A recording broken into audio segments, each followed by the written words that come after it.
See, Reed wasn't even here yet.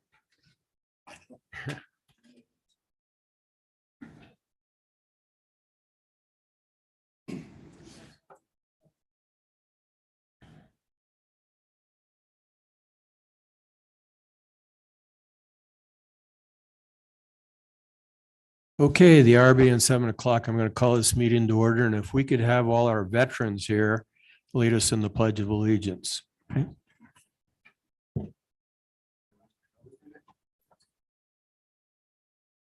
Allegiance to the flag of the United States of America and to the republic for which it stands, one nation under God, indivisible, with liberty and justice for all.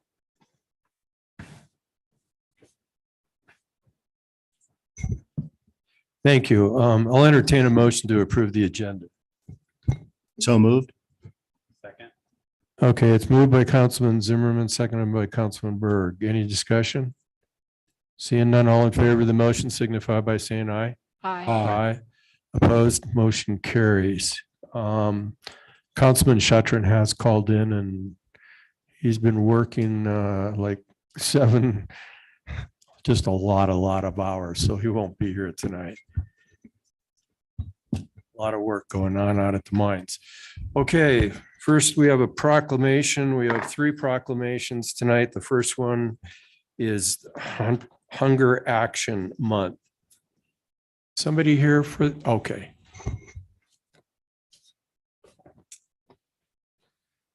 So these are all very important and they're all very long, so bear with me, okay? But listen carefully because they're important.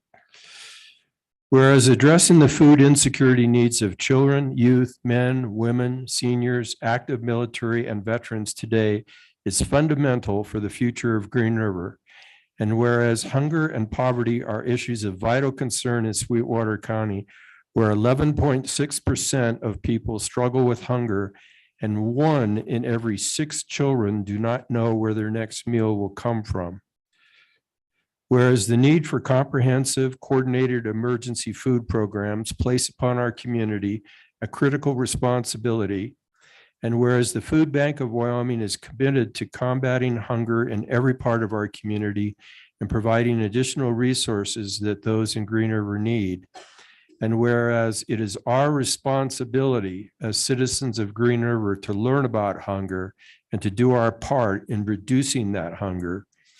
Whereas 160 partners with Food Bank of Wyoming, a member of the Feeding America nationwide network of food banks, and their local partner, the Food Bank of Sweetwater Green River, to educate people about the important role of hunger relief organizations, raising awareness for the need to devote more resources and attention to hunger and food insecurity issues. Whereas more than 4,940 residents of Sweetwater County rely annually on food provided by the Food Bank of Wyoming and their local partners. And whereas the Food Bank of Wyoming, its generous funders, volunteers, and local partner agencies are committed to educating citizens on the role of food banks and hunger relief efforts in solving hunger. And whereas the Food Bank of Wyoming provides over 9 million meals across Wyoming annually, and to engage each of us to help end hunger 1 meal at a time, either through donations, social media shares, or volunteering. And whereas the month of September is designated Hunger Action Month in order to bring attention to food insecurity in our communities. Now, therefore, I, Pete Rest, Mayor of the City of Green River, Wyoming, do hereby proclaim September 2022 as Hunger Action Month and encourage all citizens to increase their understanding and awareness of food insecurity and how it impacts our nation, our state, our county, and our communities. Are you Kathy? Kathy, did you want to say anything? If you did, you're welcome to get up to the mic. And if not, we're going to take a picture. Sure.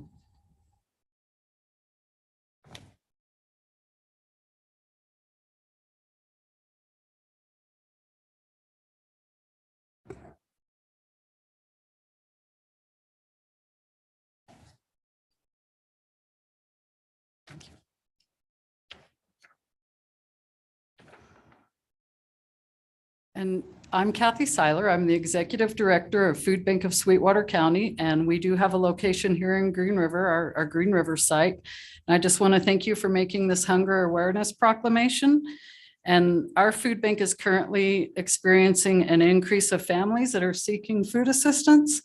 And I know this is due to the current environment, costs of food, the inflation and that kind of stuff that's going on.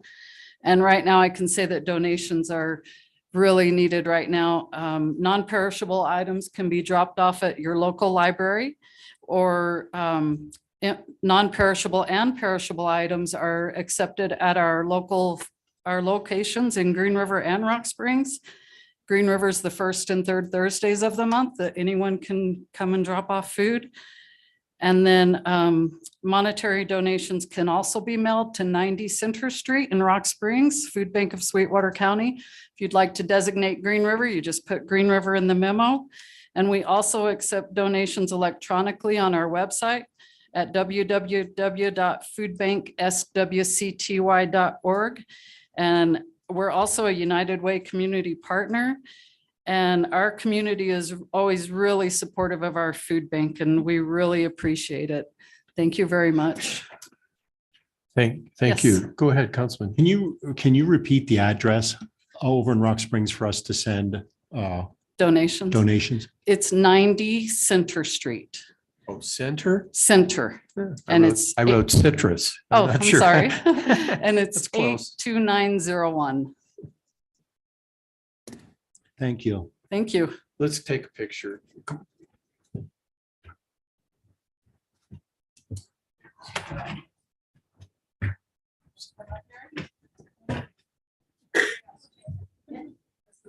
She's a volunteer for us. Dedicated volunteer for many, many years. Okay.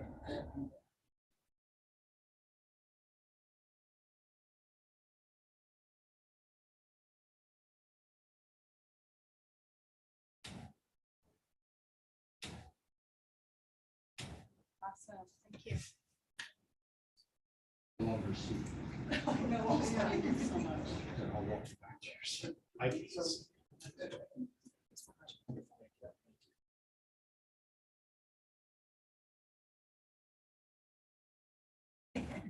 Got it.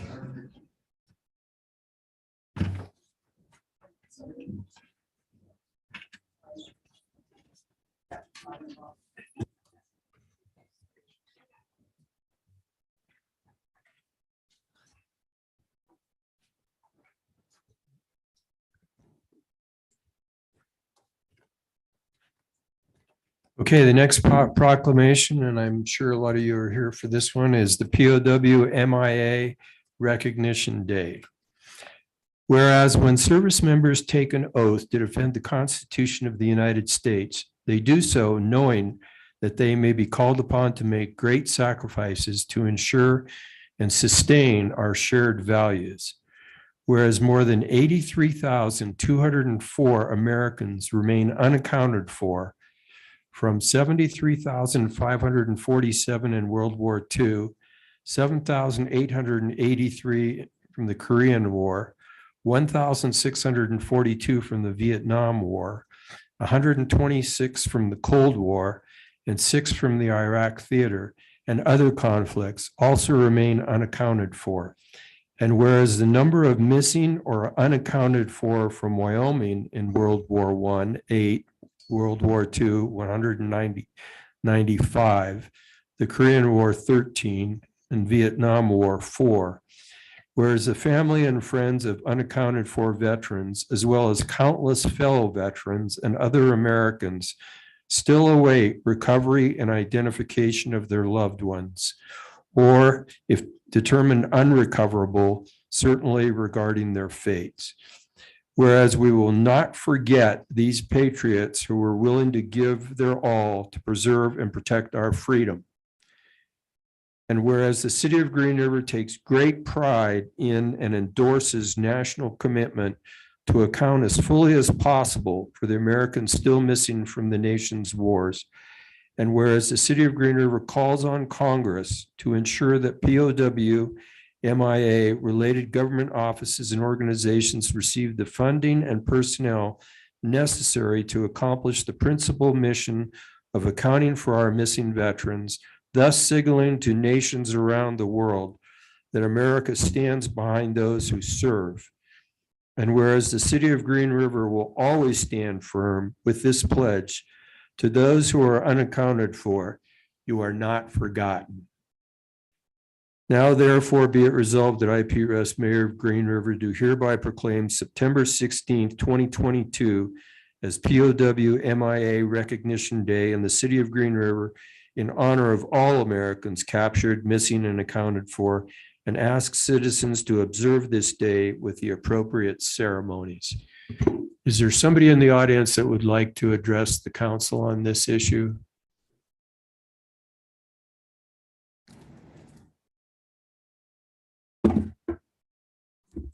Mayor, Council, my name is Tammy Harris. Thank you very much. I'm the president of the American Legion Auxiliary for the Department of Wyoming for this year. On behalf of the entire Legion family who you see behind me, we thank you for this proclamation. It's a cause near and dear to our hearts, and it is the focus of this year's national president to focus on raising awareness for our prisoners of war and missing in action. So thank you very much for the proclamation. You bet. So we want all you guys to come up here. We'll have the council stay where they're at because there's quite a few of you. We'll just line up here and take a picture, okay? So.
Okay, we have one more proclamation here. Is anybody here for the Suicide Prevention Awareness Month proclamation? Okay, well, it's a very important issue and I'm going to read it whether there's somebody here or not. Whereas suicide is a national and state public health challenge that causes immeasurable pain among individuals, families, and communities across our great nation. And whereas according to the American Foundation for Suicide Prevention, suicide is the 10th leading cause of death in the United States and second among individuals between the age of 10 and 34. On average, there are 130 suicides per day, a total of 47,511 deaths. And whereas in the state of Wyoming, suicide is the 7th leading cause of death overall, the state's suicide rate, that is Wyoming's suicide rate, is the highest in the United States and almost twice the national average. Whereas in 2020, 181 Wyoming residents died by suicide and several thousand friends and family members were changed forever by losing those people. Whereas over 90% of the people who die by suicide have a diagnosable and treatable mental health condition, although often that condition is not recognized or treated. And whereas organizations such as the American Foundation for Suicide Prevention, the Wyoming Department of Health, along with the Prevention Management Organization of Wyoming, are dedicated to saving the lives and bringing hope to those affected by suicide. These organizations provide education, advocacy, and resources for those who have lost someone to suicide or who struggle themselves. Whereas the Suicide Prevention Awareness Month can promote awareness and can assist in developing and implementing strategies to improve and increase access to quality mental health, substance abuse, and suicide prevention services and programs. Now therefore be it resolved that I, Pete Rest, Mayor, do hereby proclaim September 2022 as Suicide Prevention Awareness Month and urge not only all Green River residents, but all Wyoming citizens to support the services available in their respective communities to address mental health issues, suicide prevention services, and programs available.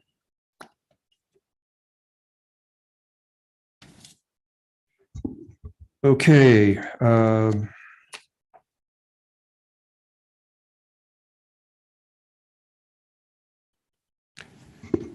We're going to take this next item up and then I'm going to take a brief recess. So in case anybody wants to bolt, okay? We're going to take this issue up first. Item A, Emergency Medical Service Award to Officer Kyle, and forgive me, Kyle, DeLisser? Good. Should I read this, Chief, first, or do you want to just take over? Totally up to you, Mayor. You've been reading a lot, so I don't mind doing Okay, it. sounds good. I'll just turn this over to the chief. All right. Kyle, if you come hang out with me up here. Yeah. We have a few awards at the police department that we give out on a regular basis. Well, we don't give them out on a regular basis, but that we recognize things that will occur. One of them is Emergency Medical Service Award. To qualify for this award, an officer has to intervene in a manner that saves somebody's life. And that person has to live more than a day after receiving hospital treatment. So it's quite often we perform CPR. It's quite often we hook up a defibrillator for someone who's in a medical thing. And more recently, thanks to the help of council of approving some agreements that we have with the Department of Health, we've been carrying Narcan. And for the same purpose, is that it is something that we can immediately intervene with. So on June 22nd, 2022, at about 6 minutes after midnight, officers were dispatched to 409 East Fleming Gorge Way in Green River. The call was for an ambulance assist where a male subject was unresponsive and on the floor. Officer DeLisser was one of the officers who responded to the residents. Officer DeLisser observed the male to be breathing but not responsive. He was unconscious and drooling. Officer DeLisser discovered unknown pills in the mouth of the male, and prescription bottles for morphine and oxycodone were located nearby. So Officer DeLisser put all those things together to realize that this was very likely an overdose of some sort. So he quickly administered a dose of Narcan to the male, and very shortly after administering the Narcan, the male started to become coherent, more responsive and oriented. Castle Rock ambulance arrived on scene about that time, and the male was turned over to EMS for treatment and transported to the emergency room where he did recover. A quick intervention and response from Officer DeLisser saved the life of the male who was overdosing and would have died without medical assistance. Officer DeLisser is commended for having taken part in the life-saving measures of the male, and credit to the Green River Police Department and to the citizens of Green River. It is a lot more than just having the Narcan in your pouch. It is the recognizing the signs. It's looking around yourself to see what other things are there. And Officer DeLisser did all that in a way that you should be able to use this for training of exactly how to do it. I mean, he was just perfect in everything that he did.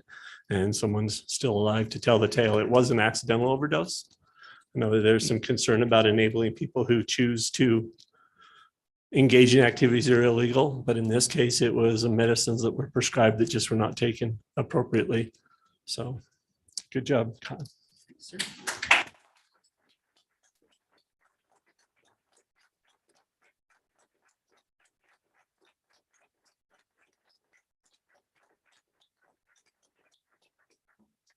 think we're gonna take a picture with you too. Let's go down there.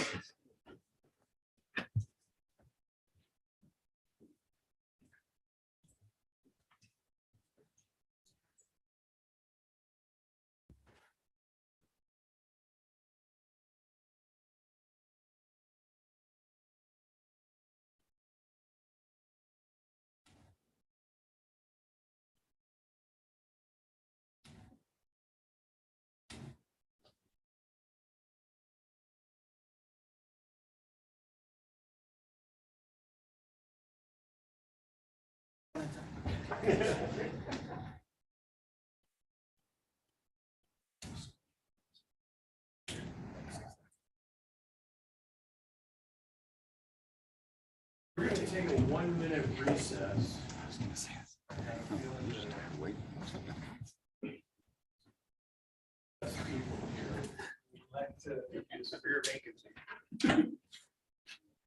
Okay, so we're in recess right now for a minute or so.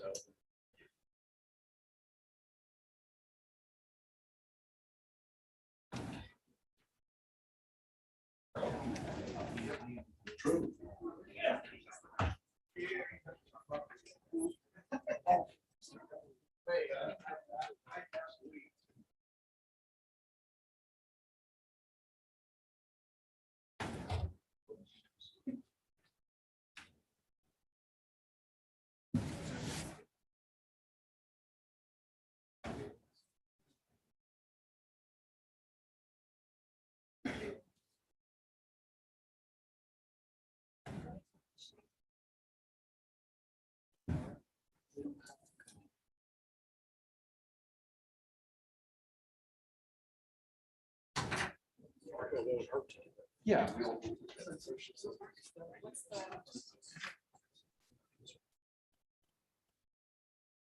Oh, here it is. Okay. It's right now. Okay, that makes sense. Okay.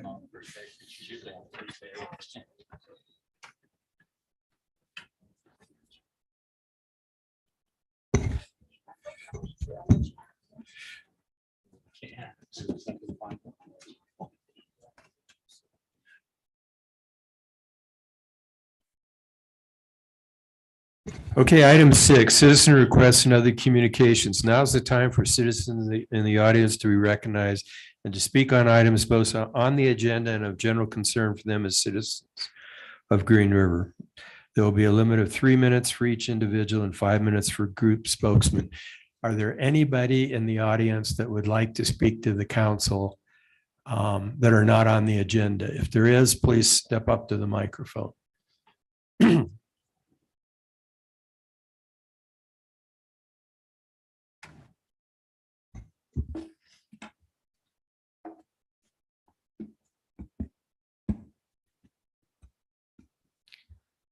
Good evening, Mr. Mayor and the City Council members.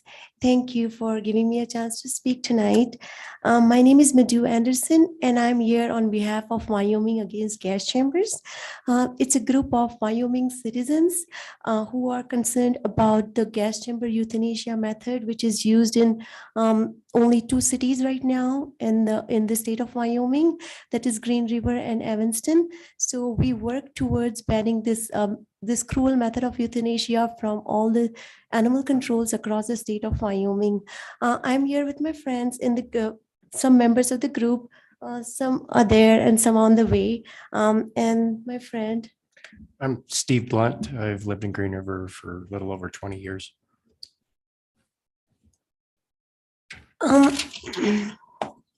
We are here today. Okay, first of all, I want to congratulate you, Mr. Mayor, for winning the election last month.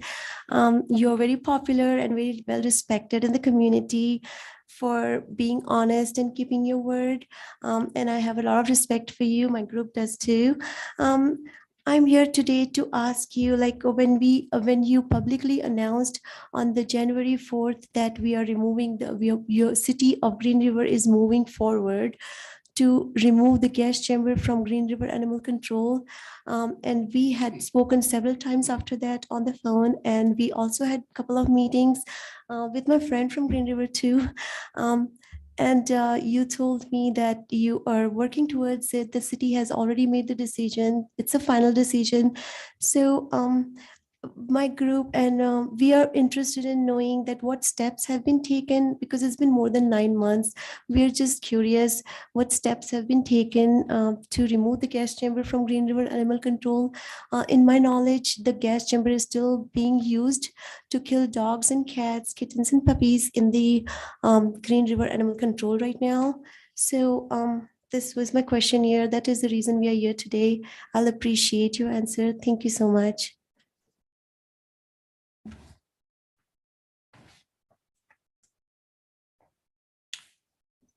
Okay,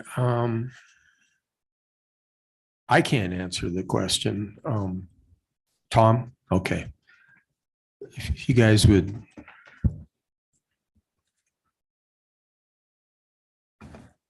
Oh, sorry.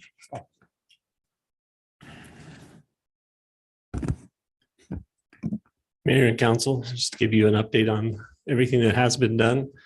As we all know, there's been a lot of conversation about this topic since January. We have had vets come in and evaluate everything that has been being done at the shelter and to come up with some recommendations on other alternatives and how they will work. We have purchased a lot of equipment to include some auto injectors, a cage system to help pin the animal, which has to be done to be able to euthanize a Fraxis animal using a needle. It's not the ones that our folks are handling are not the family pets most of the time that will just sit there and can be petted and comforted during that time. We do have other equipment on order. We do have a room in the animal shelter that needs to be basically upgraded. The ceiling needs to be repaired. Other thing needs to be put in.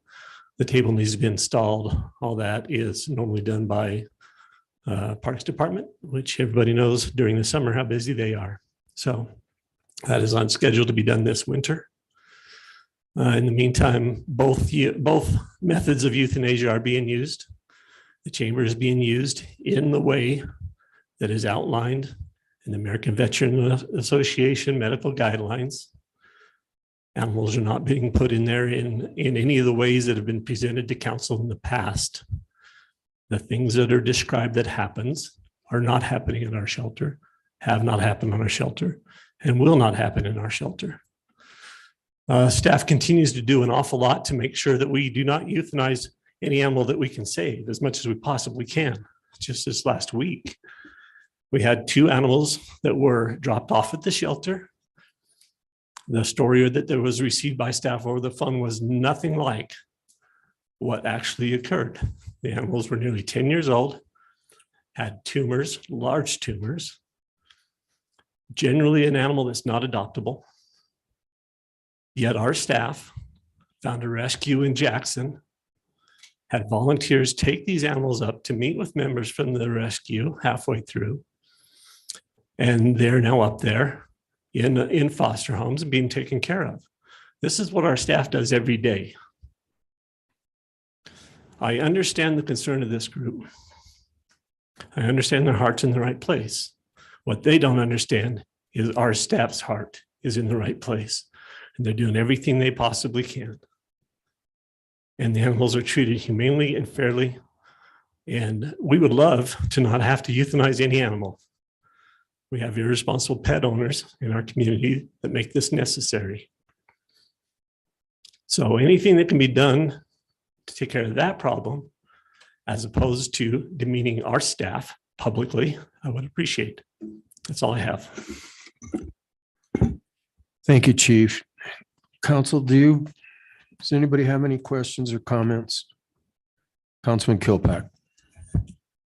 I personally have met with the staff over at the animal shelter, and I am pleased with what they do.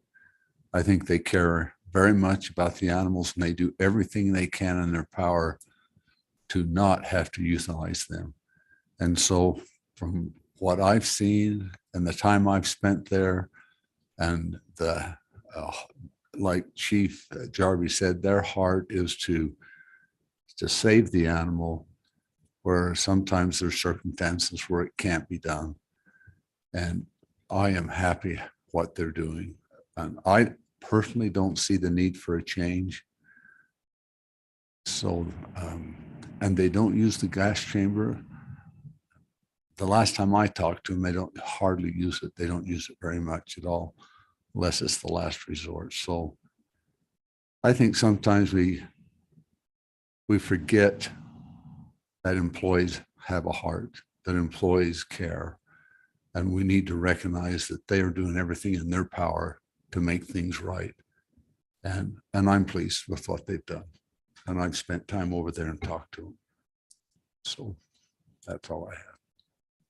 Councilwoman Bushman, did I see your hand? I just want to just mention that Chief Jarvie, that was well stated. And you're right. They, meaning the animal shelter, I mean, she's been there for over 20 years. She has a heart of gold and she will stand, and principles mean everything. And she is a wonderful person, and animals do come first with her. She wouldn't be in that job if she didn't, right? You know, and like you were saying, I mean, your heart's in the right place as well, but to come out and say that they're actually killing and putting so many in a gas chamber, the stats are not there. And like, what a great example. 2 dogs that have tumors. I don't know what I would do if my dog was basically on the road path of passing. I wouldn't be here. I'd be disheartened. But please understand that they are doing everything. So if you can find some positive as well and be a partnership with them as well, because I know we've had our meeting as well too. So I just want to just commend and support as much for the animal shelter. They do wonderful work. Thank you. Anybody else have any comments, questions?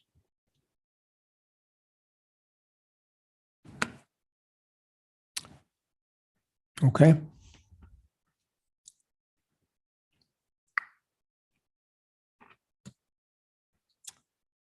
We're going to move on then. Item 7, board and committee appointments. Item A, appointment of Wendy Miller to the URA Main Street Board. Wendy Miller has volunteered to fill the expired term of Nick Montgomery, who resigned on May 16th, 2022. Currently, Wendy is volunteering to help recruit committee members and help with the restructuring of the board so it can become more effective. Do we have a motion? Mayor, I move to confirm the mayor's appointment of Wendy Miller to the URA Main Street Board, filling Nick Montgomery's unexpired term. Second. Okay, it's been moved by Councilman Berg, seconded by Councilwoman Bushman. Is there any discussion? Seeing none, all in favor of the motion signify by saying aye. Aye. Opposed, motion carries. Resolutions. Consideration of a resolution to accept a donation from Tata Chemicals. Tata Chemicals has donated $1,000 to the city for the police department in support of the National Night Out and Faith in Blue events. The funds are intended to be used to help advertise the events, increase participation, and provide awards for those participating. Do we have a motion? Councilman Zimmerman. Oh, yes, Chief, sorry. Sorry, it's fairly self-explanatory, but I just wanted to make sure we credit Tata for the help they've given a little bit of time for my appreciation. One of the challenges we always have with National Night Outs and other events to try to get us in out with the community more often is finding ways to promote those. And we're very limited in what we can do as a government to do that. And this year Tata stepped up to provide these funds just so we can do some door prizes and things like that we couldn't normally do to help these events. So I'm very appreciative of their stepping up to help us with that. Thank you, Chief. Okay, do we have a motion? Mayor, Councilman Kilpack. I move to approve the resolution to accept the donation from Tata Chemical in the amount of $1,000 for the police department. Second. Okay, moved by Councilman Kilpack, seconded by Councilman Berg. Any further discussion? Seeing none, all in favor of the motion signify by saying aye. Aye. Opposed, motion carries. Number 9, council action items, consideration of an amendment to the agreement with Long Building Technologies. I'll just let you take it over, Brad. Good evening, Mayor and Council. Brad Rainey, Parks and Recreation Director. Just for the public's information, we also manage all the public facilities in the city too, which is why I'm presenting this. Long is the company that maintains our HVAC systems throughout the city. We've used them for a long time. We have a 3-year contract that kind of rolls over from year to year. The rate has not gone up since I've been here, which is almost 8 years. We actually negotiated lower fees in 2016 with them, and they've sent a letter asking to raise the rates like we're seeing kind of all over. I believe it equates to just be a 3% increase. And we would need the mayor to sign the letter to continue our agreement with Long to provide maintenance services for the city. Okay, it's pretty straightforward. Council, you have any questions? Okay, let's have a motion. Mayor, Councilwoman Bushman. I move to improve the increase in rates for all 5 buildings with a total increase of $641 as requested by Long Building Technologies and authorize the mayor to sign the letter. Second. Okay, it's been moved by Councilwoman Bushman, seconded by Councilman Kilpack. Is there any further discussion? Seeing none, all in favor of the motion signify by saying aye. Aye. Opposed, motion carries. Item B is consideration of an agreement with Ron Turley Associates Incorporated for cloud-based hosting services. Good evening, Mayor and Council. Mark Westensco, Public Works Director. We have used what is referred to as RTA as our fleet management software for decades. And that software has served us very well. The company is moving their operations to a cloud-based rather than a server-based, as many companies are these days. Making this move will allow us to have more frequent and timely updates to the software as they do their bug fixes and such. And we think this is the next step. They're moving all of their clients to this, and ultimately will give us better response for updates. Okay, this also sounds pretty straightforward. We have a motion?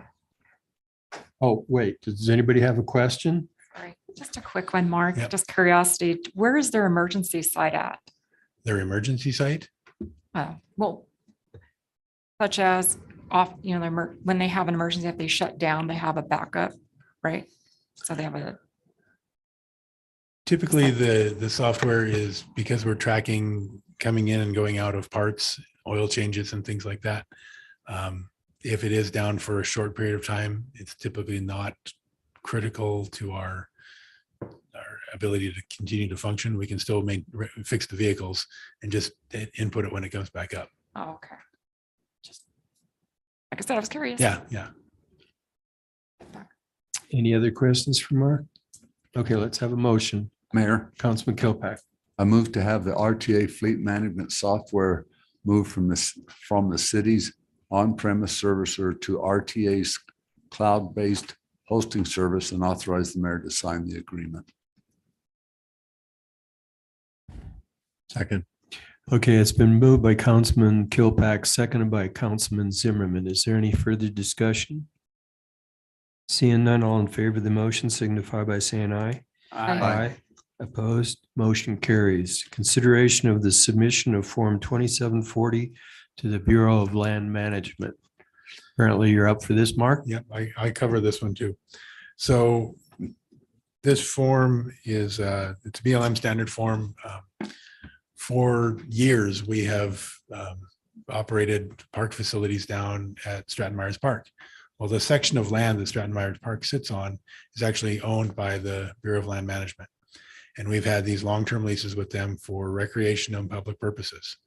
And we've made improvements to the land over the years and developed the facilities there in accordance with those long-term leases.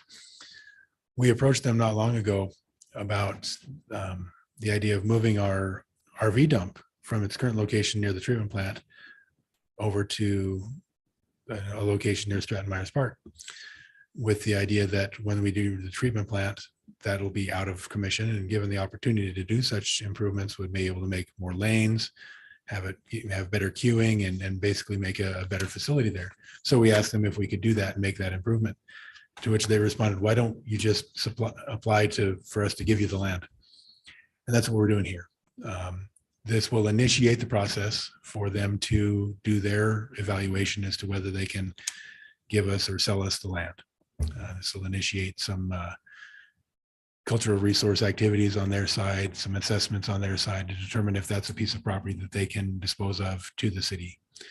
It will still be bound, should that all come to pass, it will still be bound by the recreation and public purposes limitations on the deeds, and would eventually revert if we ever try to do something other than recreation or public purposes. But this is the beginning of a process. So it's just the application fee at this point. Any dollar amounts would have to come, related to any land transactions would have to come back to council. Okay, anybody have any questions for Mark? Go ahead, Councilman Berg. Public purposes. You got So, some you have some For examples of an that. example, the very corner of this section is actually where the sand filters are at the treatment plant. That's where the property line is there's a couple of the sand filters there that come onto this parcel. That's a public purpose. The treatment of wastewater is a public purpose, in addition to the recreational purposes. So there's others that fall into that categories, but that's an example of one that we have historically used this parcel for as well. Thanks, Mark. Go ahead, Councilman Kilpack. Did you say that we would be purchasing this property? Well, that remains to be seen. You know, they'll do their analysis and determine whether there's a dollar amount associated with it or not. So if we acquire the property for nothing, why are we still bound by having to do that as recreation property? If it becomes our property, It would be similar to like the FMC park, although that's not necessarily BLM. But typically when we get property from BLM, there are often strings attached, different purposes, but similar, the airport property. We acquired much of that property from the BLM and it has to be used for an airport or it goes back to BLM. lot 18 is a perfect lot for a building property. You could put in 20, 30 homes there. It's a perfect lot for a lot of public purposes. Well, we need to, in my opinion, we need to fight that we have to keep that as recreation. We don't need all that as recreation. We need to have the ability, such as lot 18, where you could, we're trying to find land now to build houses. And those would be prime housing lots right there. So we've got to try and get them to not hold us to that. But without this, we don't start that process. This is the step one. Well, let's jump to step 5. Yeah, and this has been talked about for years. This lease comes up like over and over and over again. It's just a recurring lease. And that property, you're right. I mean, it's ideal for residential development. It's also ideal for many other uses too. But as Mark says, you got to start with the BLM. They've got their processes. So that's what this does. So anybody have any other questions for Mark? Okay, we'll entertain a motion. Mayor, Councilwoman Bushman. I move to authorize the mayor to sign the application and submit the application. Second. Okay, moved by Councilwoman Bushman, seconded by Councilman Berg. Any further discussion? Seeing none, all in favor of the motion signify by saying aye. Aye. Opposed, motion carries. Only one more item and then we're consideration to approve a sculpture donation by the Green River Arts Council and the Green River Development Fund. Consideration to accept a donation from the Green River Development Fund Incorporated of an otter sculpture located at Expedition Island. I don't have much to add to that. If you went to Art on the Green, it's out in front of the pavilion. The money was raised by the Arts Council, put in the development fund, and it was installed and it needs to be donated to the city. So it becomes one of our assets and covered by insurance. Okay, thanks, Brad. Anybody have any questions? Again, this is pretty straightforward and it's pretty cool too. Let's have a motion. Mayor, Councilman Berg. I move to accept the Green River Development Fund, Inc. donation of otter to be included in the City of Green River Sculpture Showcase property. Second. Okay, moved by Councilman Berg, seconded by Councilman Kilpack. Any further discussion? Seeing none, all in favor of the motion signify by saying aye. Aye. Opposed, motion carries. Consent agenda. Do we have a motion? Mayor, I move we approve this consent agenda. Second. Okay, it's been moved by Councilman Joe, seconded by Councilman Bushman. All in favor of the motion signify by saying aye. Aye, opposed, motion carries. Mr. City Administrator. Thank you, Mayor, Council. Just wanted to say thanks to Wendy Miller for volunteering for the URA Main Street Board. We've had a little bit of difficulty getting that one properly filled and getting the number of people we need on there.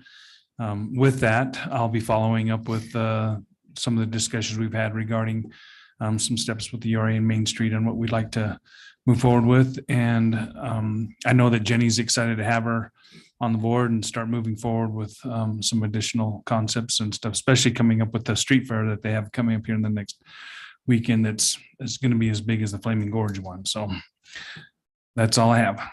Thank you, Reed. Mr. City Attorney Galen. I have no report tonight, Your Honor. Well, thank you, Galen. Councilman Zimmerman. Thank you, Mr. Mayor. Just caught some statistics last week. 2021 figures are out as what's the highest selling cars by manufacturer in the United States. And it's Toyota. And it has been the largest manufacturer and selling of vehicles since 2019. And they are again the top selling vehicle in America. So number 2 is Ford. Number 3 is GM. And then our lone remaining pup, Dodge, is number 13. The rest are all foreign cars. So I just want to make a point here to say, please, it's important that we buy American. It really is. We're sending a lot of money overseas to support their labor pool. And a lot of our people, good, fine people are out of work. So it's my soapbox, you know that. So again, shop local, buy American. Thank you, Mayor. Thank you, Councilman. Councilman Byrd. I have no report tonight. Thank you, Councilman. Councilwoman Bushman. I just wanted to mention, I was at the National American Legion Convention last week, and I have been appointed as Department of Legislation, so I'm going to be for the auxiliary, so for the state of Wyoming. So I'm going to be talking to and getting more involved with that. But I also want to just kind of make a note about the suicide of people in, hopefully on, or listening, that 988 is the hotline that you can use. I don't know if everyone has known that, you know, the CFO from Bed Bath Beyond had committed suicide, and I actually came across that over the weekend because it's part of my business that I needed to know about. So it's unfortunate. It probably could have been prevented if he had spoken to someone, maybe, I don't know, but we definitely need to reduce those numbers, Mayor. So that's all I have. Thank you. Thank you, Councilwoman. Councilman Jost. Yeah. Excuse me. I was just thinking, over the summer, I've been unlucky enough to have to go to 3 different funerals. And each time the police is there to lead a procession. Very nice, very somber, very much appreciated, I believe, by everybody. It's just a way nice service that the city provides. I'm sure it's not the policeman's favorite job to have to do that every so often, but they do it well, and it's very much appreciated by me, and I think everybody else. It's a nice thing. So thank you. If you could pass that on to your department, I'd appreciate it. Thank you. Good point, Councilman. Councilman Kilpack. I've got 11 minutes. We're not supposed to be done till 8, right? No. Incorrect. I'd just like to thank the employees of the city of Green River with all the problems that are going throughout the world and living in Green River. It's a neat little place to be. And there's a lot of good things happening. And the reason those good things are happening is because of the people in Green River and the employees of the city and the work that they do. And I just want them to know I appreciate that very much. And that's all I have. Another good point, Councilman. Go ahead. Councilman Byrd, go ahead. Go ahead. Yeah, go ahead. I don't want to be the only one not to speak. I just wanted to say to Tom, thank you for putting the officers, animal control and the police department first and foremost, their safety, number one priority. Thank you very much for that. Well, another good point. And with that, I'll entertain a motion to adjourn. I have nothing. You don't have anything about tax dollars? Or was that already said? Well, I can mention that. What was it? $966,000, almost $967,000 was our sales tax for the month. A continuing trend that we've had. And we budgeted 750,000 and it's just great news that it continues to go up. So yeah, that's very important. And it's going to give us a small amount of money to do some things. And we can certainly use it. So yeah, thanks for reminding me of that. And with that, I'll entertain a motion to adjourn. So moved. All in favor? Aye. Opposed? Motion carries. We're adjourned.